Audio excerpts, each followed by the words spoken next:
Alright, so with this episode of Black Clover, I felt like this episode for me was get a lot more hype for a new arc coming here than the actual episode.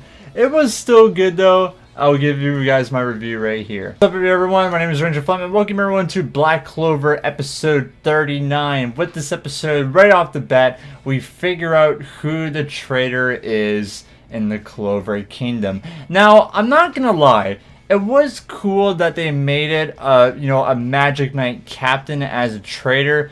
But at the same time, I felt like it would have been a lot more better of someone that we knew, someone that had character development. Because I feel like the story would be awesome that way. But instead, we got Gildor from the Purple Orcas. He was a guy that was literally just introduced to us, last episode. We seen him a little bit, when Austin, took their exams to become Magic Knights, we saw him sitting in the seat. We didn't really get a glimpse or what his character actually was, so that was kind of a little bit of a downfall to me. Like I said, it would just been better if we knew his character a lot more, but it was still kind of awesome that, we get someone from the Magic Knight captains to be a traitor, to everyone else. Even watching this episode, figuring out that everyone knows that you're the traitor, I was kind of disappointed in Gildor's magic that he didn't really go all out. Your identity has been blown. You have to escape from everyone, and your magic is not that great. He was going up against Asta, and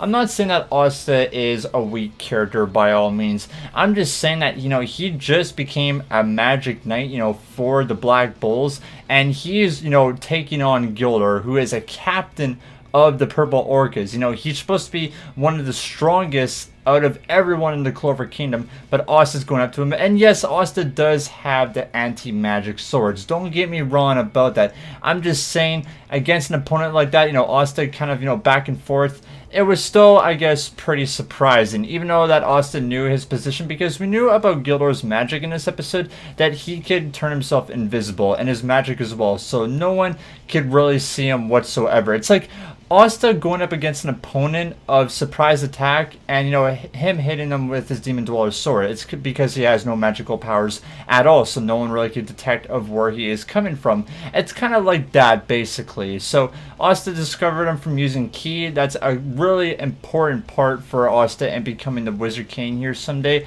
is knowing Ki, which is, all the senses combined, touch, smell, all that stuff. So that's how he was able to find Gildor and be able to, kind of fight him off or stall time for the Magic Knight captains to come and take him on. Which we even see Rill in this episode. Rill, I love his character so much. I was so glad, and I'm glad that we got, character development with him in this, because he shows off his picture magic. This is the magic that he uses and completely just takes Gildor like that. Like, Gildor is already trapped in his picture magic. He is done for, and it's glad because, there's a little kid. He's 19 years old. He's trying to prove himself to the Magic Knight captains of what he has for power and everything, just like I talked about in my last review of him, kind of showing a little bit of comedy while everyone's like, looking at each other that someone's a traitor. So I really love his character. He also acts like Leo as well, going up against Asta, or not going up against, just talking with Asta, saying that, he's impressed with Asta's abilities and etc. like that. Also, a really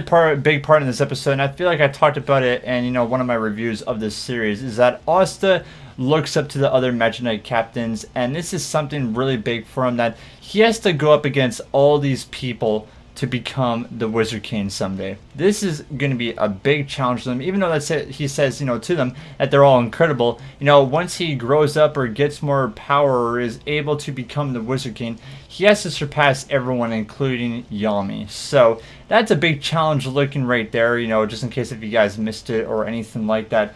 And we get the big thing for the Wizard King here today.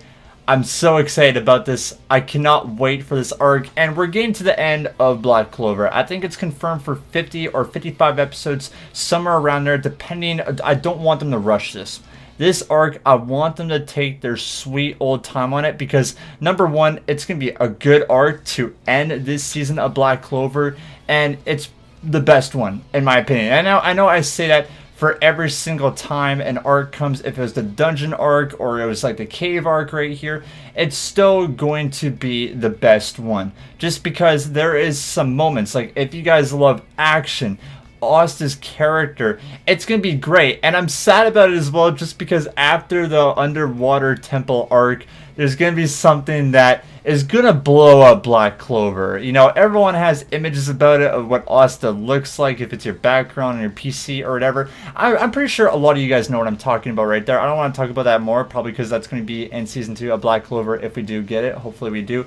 But yeah, we're announced the underwater temple arc here today, which the Black Bulls have to go towards to get this power stone, because this power stone is going to activate the stone tablet that the Eye of the Midnight Sun want to accomplish.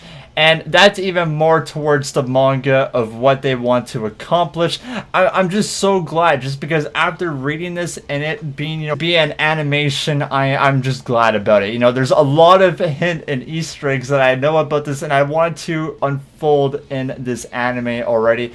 But look towards that. And also, if you guys haven't know, Asta actually has one of the stones that he got in the earlier arcs of this, when, if you remember, Nero brought him that stone. So Asta has one. We know that there's one in the underwater temple arc, which all the Black Bull members have to go towards, so hopefully they get it before the Eye of the Midnight Sun.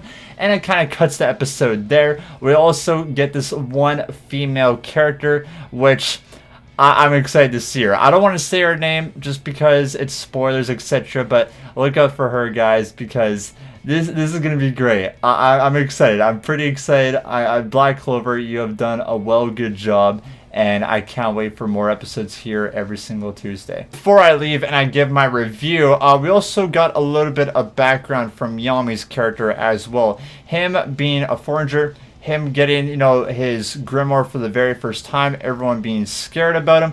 We actually seen Julius. He was still the guy who he is to this day. You know, he's obsessed with magic power. He wants to know every single magical ability out there. And we also see, you know, far back before he became the Wizard King, he was the captain of the Aqua Deer.